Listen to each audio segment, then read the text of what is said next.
राधे राधे। आप सभी को मेरा प्रेम भरा राधे राधे राधे। तो भाई कैसे हैं आप सब? आशा है आप सभी पूरी तरह स्वस्थ होंगे, सुखी होंगे, समृद्ध होंगे। ऐसी मंगल कामना आप सभी के लिए। घर में सब सकुशल होंगे। कैसे हैं सब ज़रूर बताइए। तो चलिए जी, भरपूर उत्साह, उल्लास और ऊर्जा के साथ करते हैं आज की शुरुआत। अब देखिए, आज है 26 अगस्त 2026। ठीक है, दिन है बुधवार का। अब आज मैं आप लोगों के साथ करने वाली हूँ क्या विशेष जानकारी साझा, क्या विशेष बात आज इसी बारे में करनी है चर्चा, जो कि अद्भुत दिन लगभग आ पहुँचा है, द्वार पर देने वाला है दस्तक। जी हाँ, मैं आज आप लोगों के साथ आने वाले उस बहुत बड़े दिन के बारे में, यानी रक्षाबंधन का पर्व भी है, भाई बहन का बहुत बड़ा त्यौहार भी है, साथ में पूर्णिमा की तिथि भी है, साथ में चंद्र ग्रहण भी है, और भी कुछ है साथ में। अभी रुक जाइए, थोड़े से पेशेंस रखिए। साथ में देखिए, सावन संपूर्णता ले रहा है। जी हाँ, सावन के महीने का हो रहा है समापन, यानी सावन पूरी तरह से होने जा रहा है संपूर्ण। 28 अगस्त 2026 दिन होगा शुक्रवार का, तिथि होगी पूर्णिमा की। अब देखिए, इसमें चंद्र ग्रहण भी है और भाई बहन का त्यौहार भी है। अब सबसे पहले देखिए, मैं आप लोगों को बताऊँ, सबसे पहले हम बात कर लेते हैं आने वाली पूर्णिमा के बारे में। देखिए, श्रावण मास की पूर्णिमा, जो कि अपने आप में देखिए बेहद ख़ास है। सबसे पहले मैं यहाँ बता दूँ, सामान्य पूर्णिमा नहीं है। जी हाँ, बेहद ख़ास पूर्णिमा होती है श्रावण मास की, और बेहद महत्वपूर्ण बड़ी पूर्णिमाओं में से एक मानी जाती है श्रावण मास की पूर्णिमा। जी हाँ, अब देखिए, बड़ी पूर्णिमाओं में जैसे मैं आपको बता दूँ, गुरु पूर्णिमा, शरद पूर्णिमा, कार्तिक पूर्णिमा, ठीक उसी तरह उतनी ही महत्वपूर्ण, उतनी ही खास और उतनी ही बड़ी पूर्णिमा होती है श्रावण मास की पूर्णिमा। तो समझ लीजिए, जो बड़ी पूर्णिमा होती हैं, यदि आप, जो हर महीने हमें पूर्णिमा तिथि देखिए मिलती है, यदि आप उस पर कुछ खास, कुछ विशेष नहीं भी करते हैं, तो जो बड़ी पूर्णिमाएँ होती हैं उन पर तो कुछ खास, कुछ विशेष बिल्कुल करना बनता है।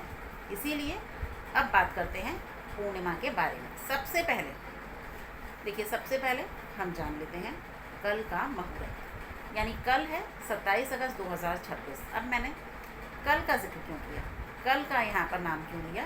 देखिए, कल 27 अगस्त है, और जो पूर्णिमा की तिथि, यानी श्रावण मास की जो तिथि प्रारंभ हो रही है, वो कल से हो रही है। देखिए, श्रावण मास तो संपूर्णता लेने जा ही रहा है, यानी अब मात्र हमारे पास और 2 दिन का सावन का महीना बचा है।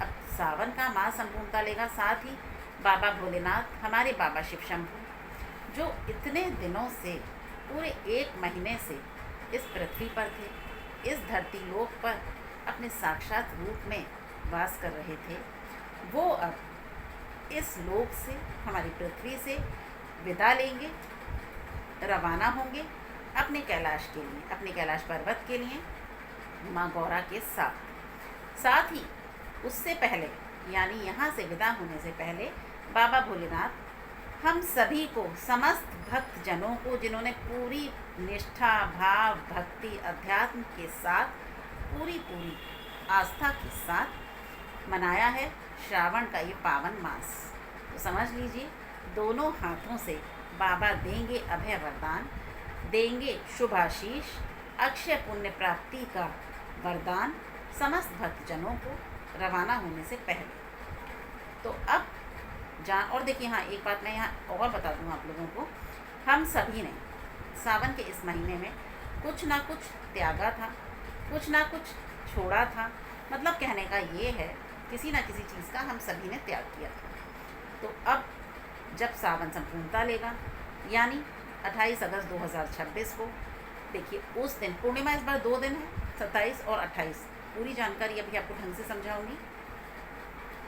तो जिस दिन सावन संपूर्णता लेगा पूर्णिमा की तिथि पर हमने जो भी इस पूरे महीने में त्यागा था, छोड़ा था, हम उसका दान कर कर किसी ज़रूरतमंद को या किसी पंडित को, किसी ब्राह्मण को या किसी मंदिर में, उसे हम दान करने के बाद स्वयं ग्रहण करेंगे, अपने रोज़ के जीवन में उसे शामिल करेंगे पुनः एक बार। यानी जो चीज़ें हमने पूरे एक महीने से त्याग रखी थी, अब हम उन्हें पुनः ग्रहण करेंगे। यानी परसों उनका पहले देखिए दान किया जाता है। हम जो कुछ भी छोड़ते हैं कुछ खास महीनों में, देखिए जैसे सावन है, कार्तिक है, तो हम कुछ खास चीज़ें छोड़ते हैं, त्यागते हैं पूरे एक महीने के लिए। कुछ लोग चावल छोड़ते हैं, कुछ ज़मीन बिस्तर छोड़ते हैं, कुछ चप्पल छोड़ते हैं, कुछ खाने पीने की कुछ सब्जियां छोड़ते हैं, कुछ लोग फल छोड़ते हैं। ये तो अपनी अपनी सामर्थ्य है। तो जो भी चीज़ें हम छोड़ते हैं उनको सबसे पहले पूर्णिमा की तिथि पर उनका दान किया जाता है। दान करने के बाद आप उसे स्वयं ग्रहण कर सकते हैं, अपने जीवन में पुनः शामिल कर सकते हैं।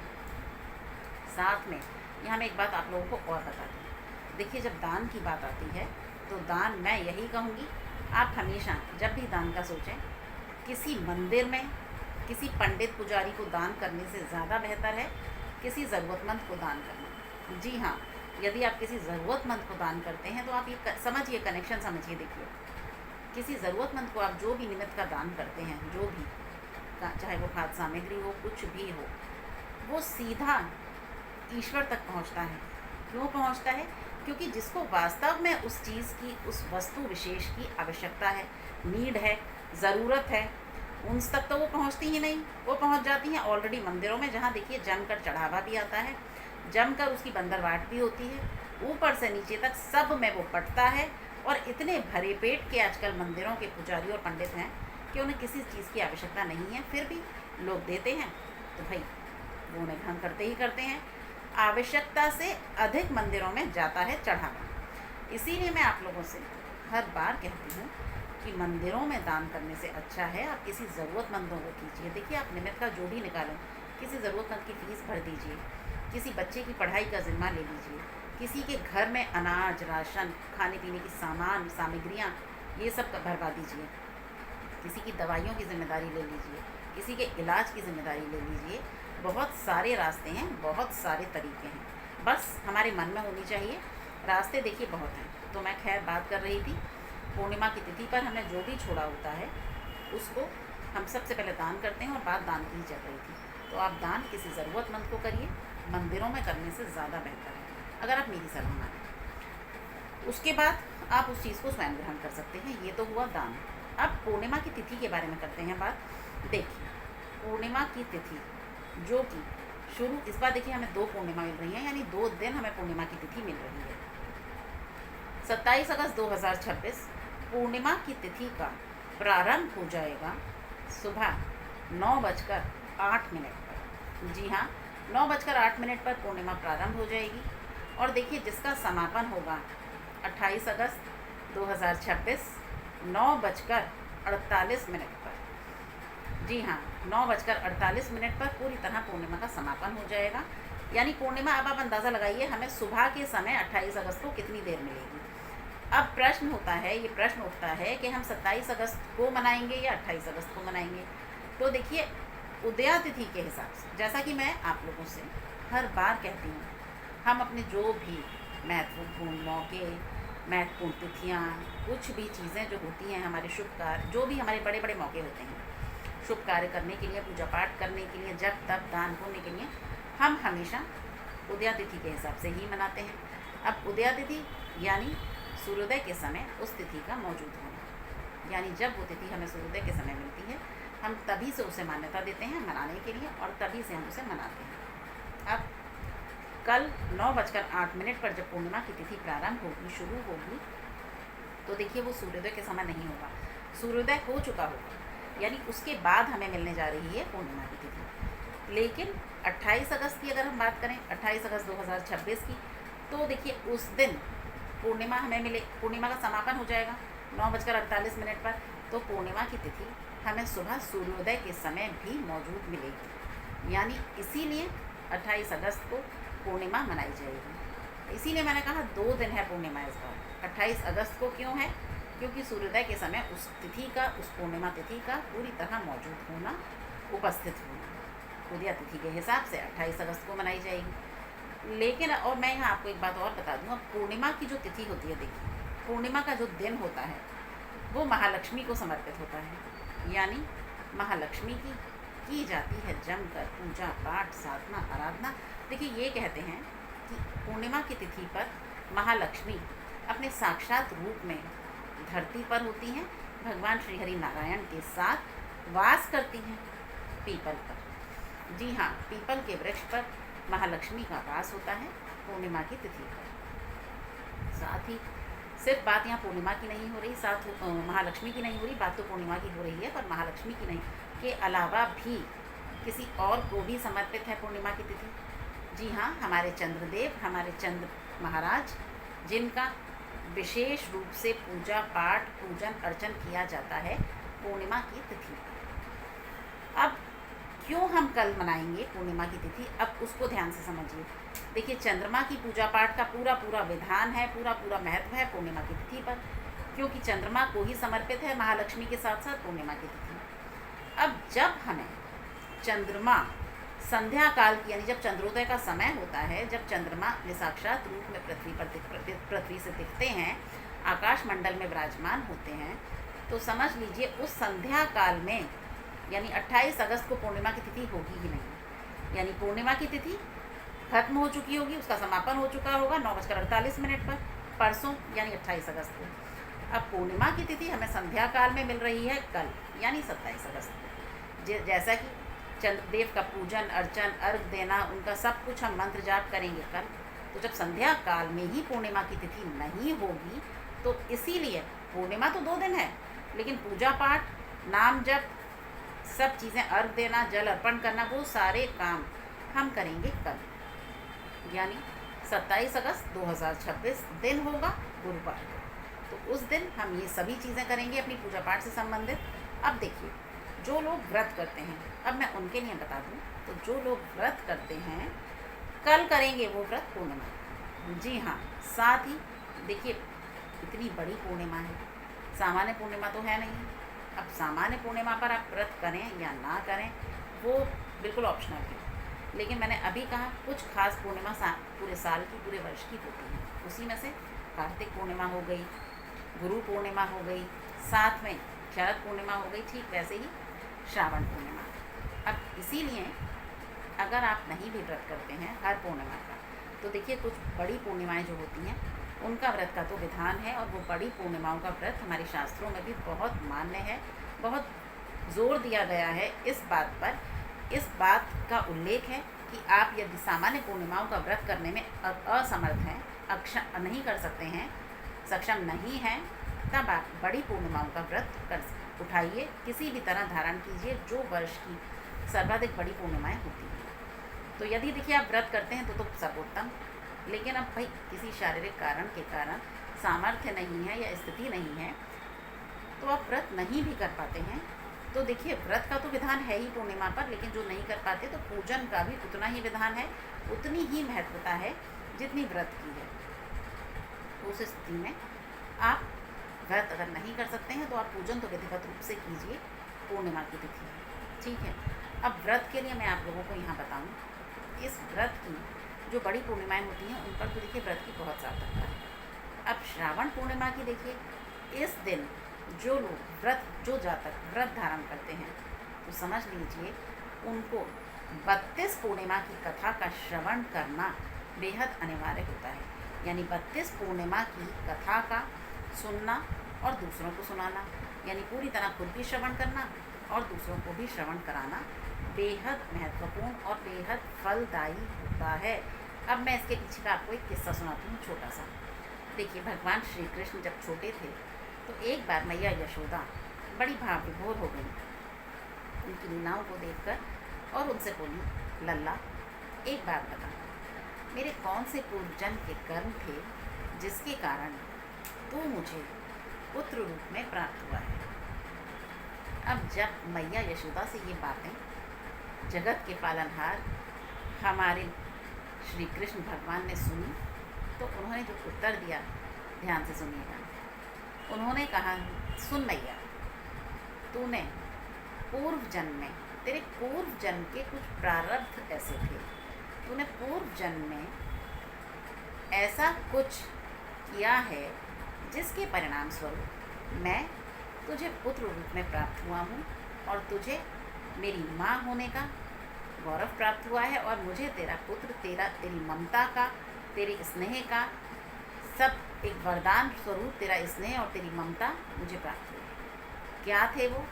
तब भगवान श्री कृष्ण आगे बताते हैं, मैया तूने पूर्व जन्म में 32 पूर्णिमा की कथा का स्वयं भी श्रवण किया था और अपने साथ के लोगों को भी श्रवण कराया था, और उसी इतने बड़े सत्कर्म के कारण, इतना बड़ा श्रवण जो तूने अपने कानों से खुद भी सुना और दूसरों को भी सुनाया, उसी इतने बड़े परमार्थ के कारण तुझे ये सौभाग्य प्राप्त हुआ है मेरी माँ बनने का और मुझे तेरा पुत्र बनने का। तो देखा आपने 32 पूर्णिमा की कथा का पूर्णिमा की तिथि पर श्रवण करने का कितना महत्व है, कितना प्रभुता है, कितनी सार्थकता है। इसीलिए मैंने अभी आप लोगों से कहा है, यदि आप व्रत देखिए करते हैं तब तो आप सुनेंगे ही सुनेंगे, 32 पूर्णिमा का श्रवण, कथा का श्रवण करेंगे ही करेंगे। लेकिन यदि आप लोग व्रत नहीं भी कर रहे हैं किसी भी शारीरिक कारण की वजह से, तब भी आपको 32 पूर्णिमा की कथा का श्रवण ज़रूर ज़रूर ज़रूर करना चाहिए। और देखिए इससे जो प्राप्ति होती है, हम आज कलयुग में जी रहे हैं, बेशक हम आज कलयुग में जी रहे हैं, लेकिन देखिए जो सत्कर्म है वो आज भी अपनी महत्वता उतनी ही रखते हैं जितनी आज से कई वर्ष पहले रखते थे। यानी जितनी महत्वता पौराणिक काल में उनकी थी, महत्वता आज भी उतनी ही है। वो बात अलग है कि हमारी सामर्थ्य, हमारी शक्तियाँ अब उतनी नहीं रही हैं, अब हम इतने सक्षम नहीं रहे हैं इन चीज़ों को ढंग से विधिवत रूप से करने में।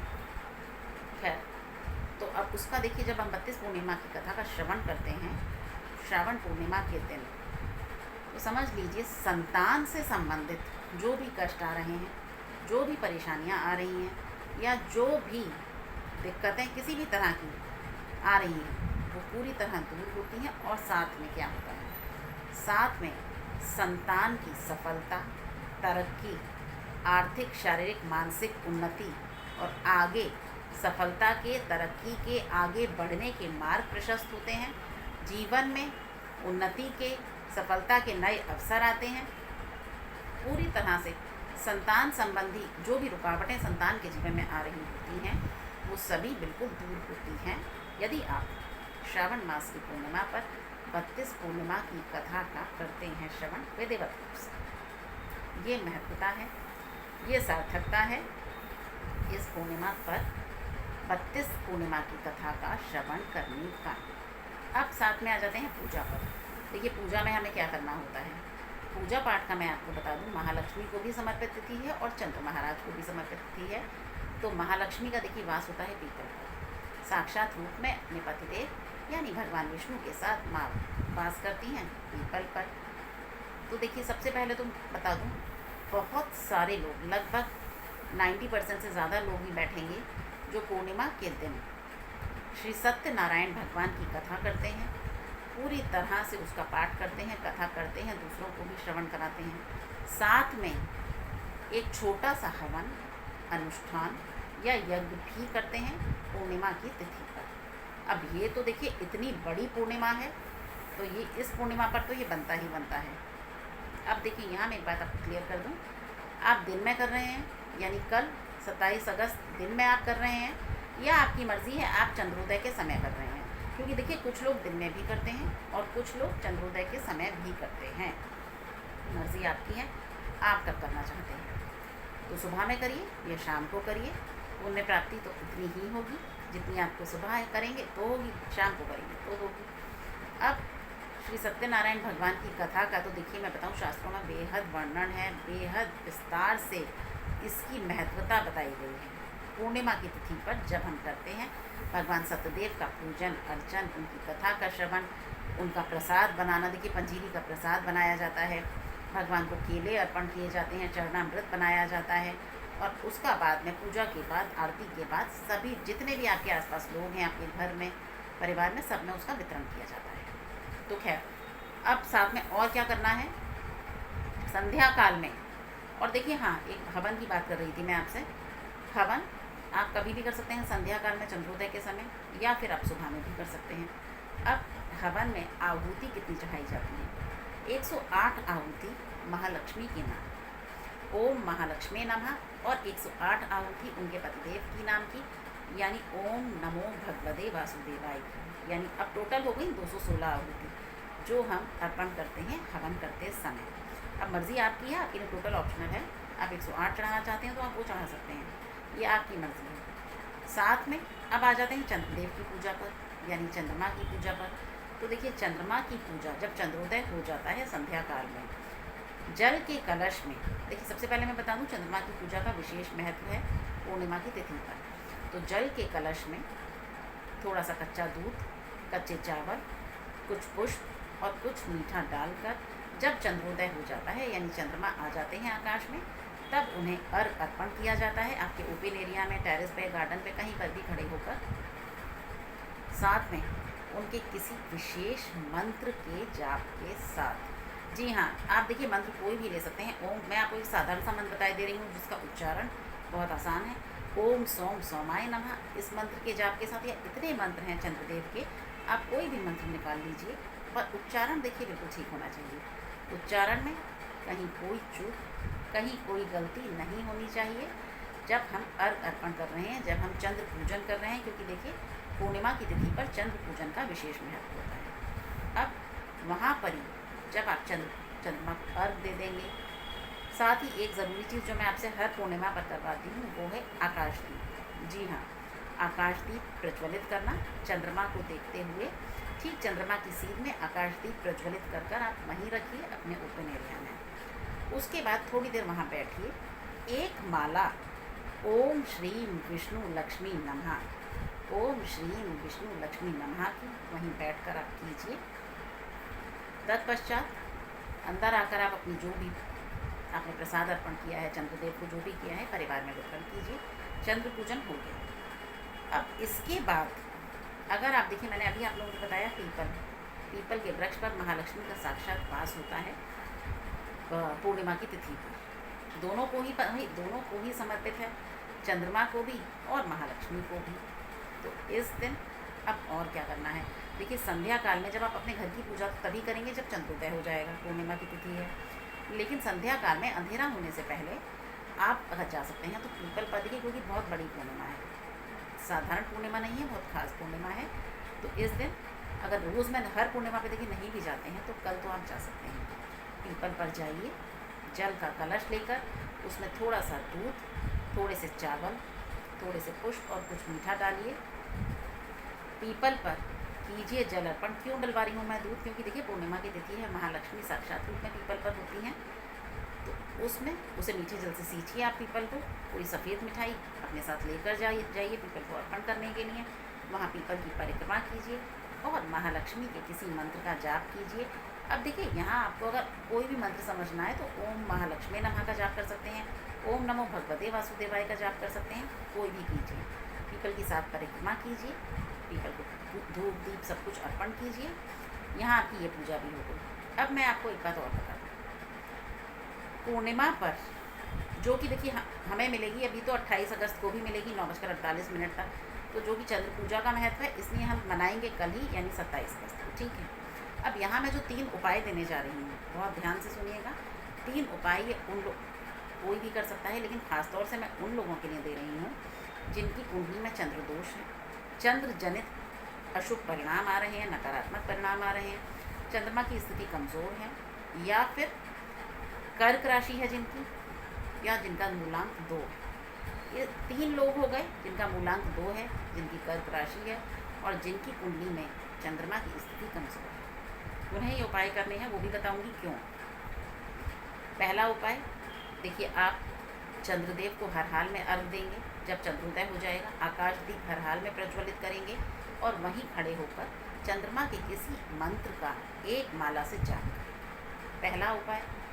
अब दूसरा उपाय क्या करना है, देखिए दूसरे उपाय के लिए मैंने आपको अभी बताया है पीपल पर जाना। जी हाँ, पीपल पर जल अर्पण करने से क्या होता है, चंद्र दोष कुंडली में हो, कम ज़्यादा थोड़ा बहुत उससे छुटकारा मिलता है। लगभग समझ लीजिए ना के बराबर परिणाम आते हैं। साथ ही आपको करना है चावल, चीनी या दूध, 3 सफ़ेद वस्तु आपको मैं बता रही हूँ, तीनों में से किसी का भी दान। तीनों करना चाहें आप तीनों कर सकते हैं, लेकिन तीनों में से किसी एक वस्तु का दान तो देखिए करना ही करना है। अब ये 3 उपाय उन 3 लोगों के लिए मैंने बताए हैं जिनकी कुंडली में चंद्र दोष है, जिनकी कर्क राशि है या जिनका मूलांक 2 है। अब क्यों, वो भी सुन लीजिए।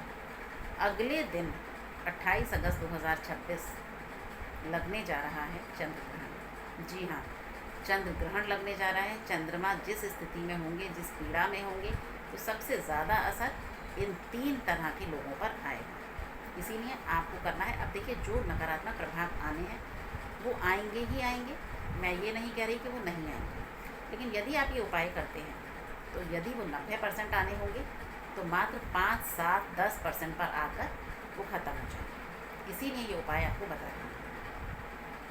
अब क्या करना है, अब ये तो हो गई देखिए पूर्णिमा की बात।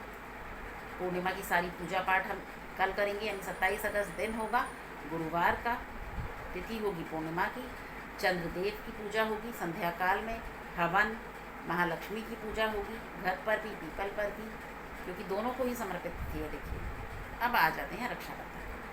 28 अगस्त 2026। क्यों हम रक्षाबंधन 28 अगस्त को मना रहे हैं, पूर्णिमा जबकि 27 अगस्त को है। देखिए, पूर्णिमा 2 दिन है, पहली बार 28 अगस्त को भी है और 27 को भी है। तो 28 अगस्त को 9:48 मिनट तक रहेगी। इसके बाद इसका हो जाएगा समाप्त। उसके बाद प्रारंभ हो जाएगी प्रतिपदा तिथि। जैसे पूर्णिमा का तो समापन हो गया, प्रतिपदा, फिर द्वितीया, फिर तृतीया, ऐसे चलती हैं तिथियाँ। अब क्यों नहीं कर रहे हैं हम, जबकि पूर्णिमा की तिथि हमें पूरा दिन तो मिल नहीं रही है, फिर भी हम रक्षाबंधन 28 तारीख को ही कर रहे हैं। इसलिए कर रहे हैं क्योंकि पूर्णिमा की तिथि के साथ कुछ और भी प्रारंभ हो रहा है। कल जैसे ही 9:08 पर पूर्णिमा की तिथि शुरू होगी, साथ में कुछ और भी शुरू होगा, और वो है भद्रा। जी हाँ, पूर्णिमा पर, रक्षाबंधन की पूर्णिमा पर अक्सर भद्रा का साया रहता ही रहता है। और कल भी जब पूर्णिमा की तिथि प्रारंभ हो जाएगी 9:08 पर, उसी के साथ प्रारंभ होगी भद्रा। जी हाँ, और भद्रा रहेगी रात्रि 9:30 तक, यानी लगभग 9:30 बजे के आसपास भद्रा का होगा समाप्त। इसीलिए भद्रा देखिए वो समयावधि होती है जो कि अशुभ मानी गई है, जिसमें कोई भी शुभ कार्य, खासतौर से राखी बांधना, टीका करना, भाई को तिलक लगाना, ये सब नहीं किए जाते हैं।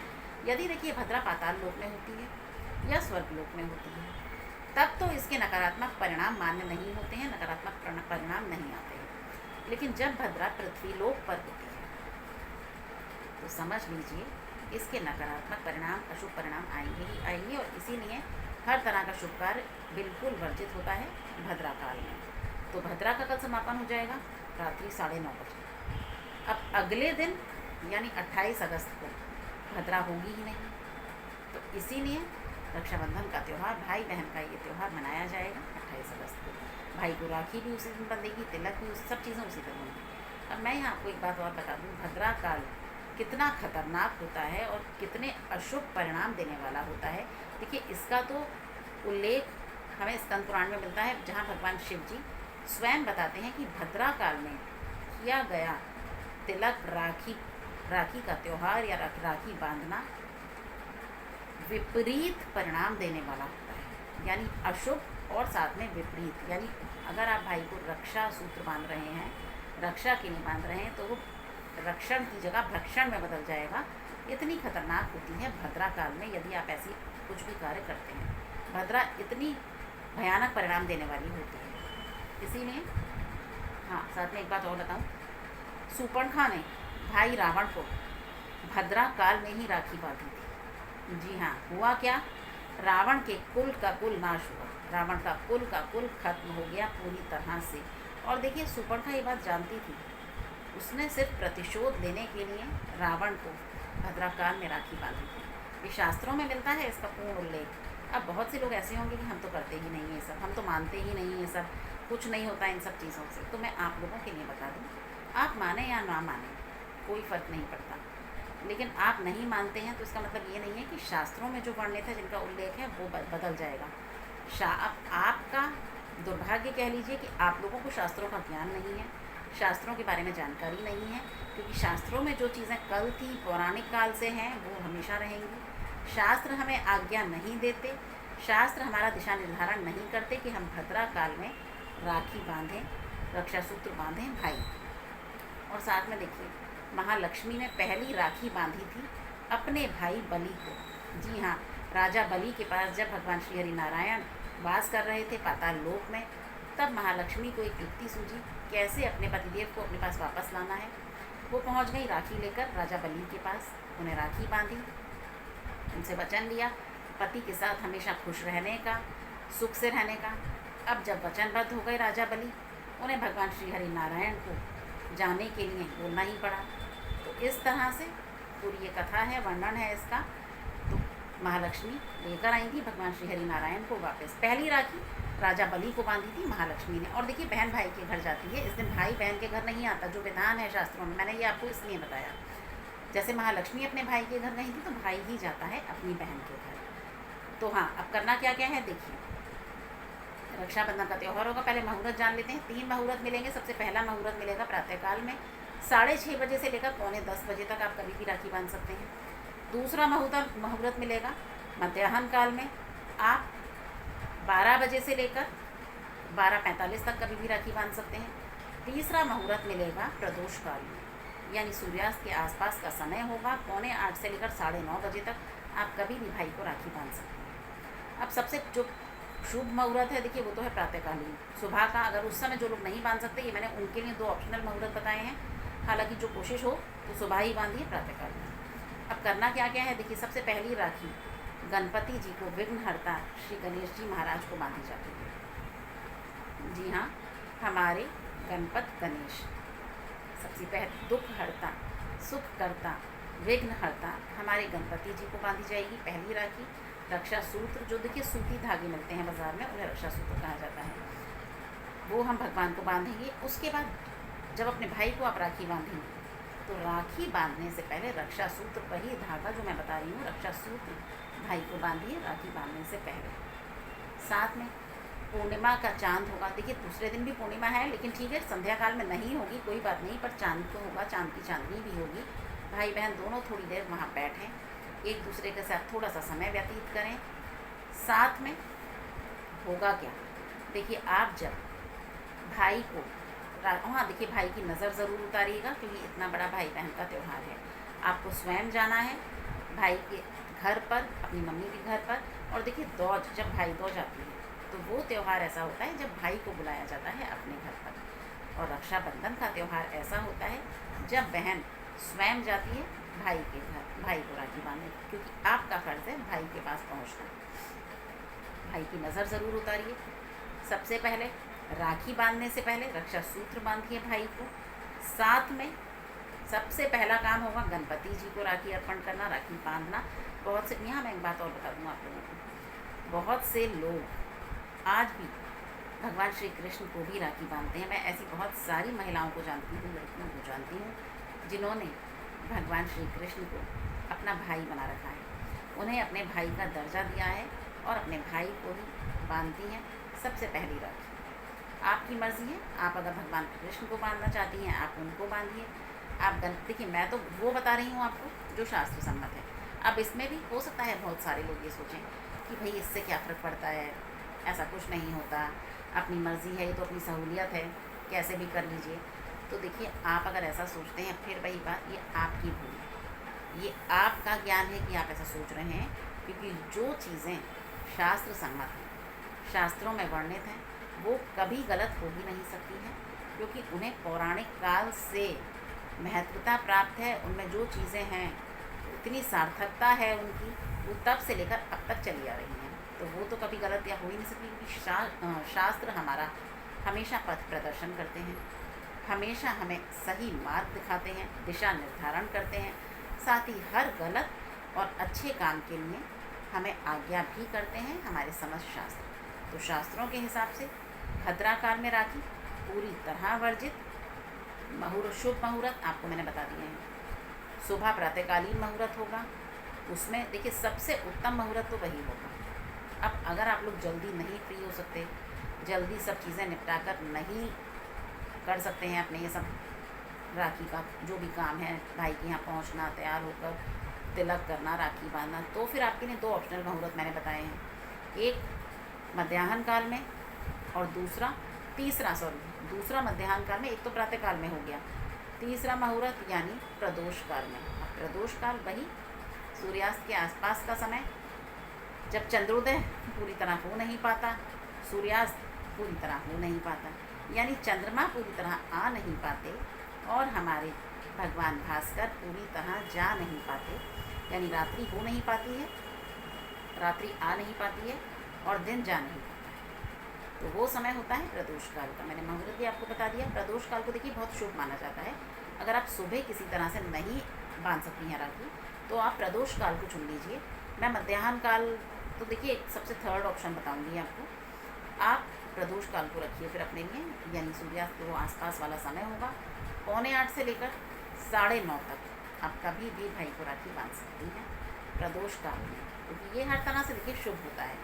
और थोड़ी देर चंद्रमा आकाश में मौजूद होंगे, चंद्रमा की चांदनी में थोड़ी देर बैठिए, भाई के साथ थोड़ा सा क्वालिटी टाइम स्पेंड करिए। और देखिए कोशिश कीजिए उस दिन भाई बहन एक साथ खाना खाएं। अब मैं अगर आप लोगों से कहूँगी कि एक ही थाली में खाना खाएं, तो आप लोग कहेंगे भाई इतना कहाँ हो सकता है, इतना कहाँ पॉसिबल है, सबका टाइम शेड्यूल खाने का अलग अलग है। कोई बात नहीं, इट्स ओके, कोई बहुत जटिल कार्य नहीं है।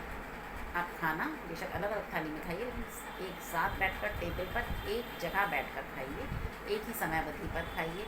होता क्या है देखिए, इन विशेष मौक़ों में, इन विशेष संयोगों में और विशेष मुहूर्तों में, और जो इतने बड़े त्यौहार मिलते हैं, तिथियाँ मिलती हैं, इनमें यदि हम इन उपायों को, जो देखिए हमारे शास्त्रों के हिसाब से हैं, जो शास्त्र सम्मत हैं, अगर हम इन्हें फॉलो कर लेते हैं, इन्हीं के अनुसार अपने आगे की सारी प्रक्रिया करते हैं, तो उसका जो फल मिलता है ना, उसकी जो पुण्य प्राप्ति होती है, वो कई गुना बढ़ चढ़ कर होती है।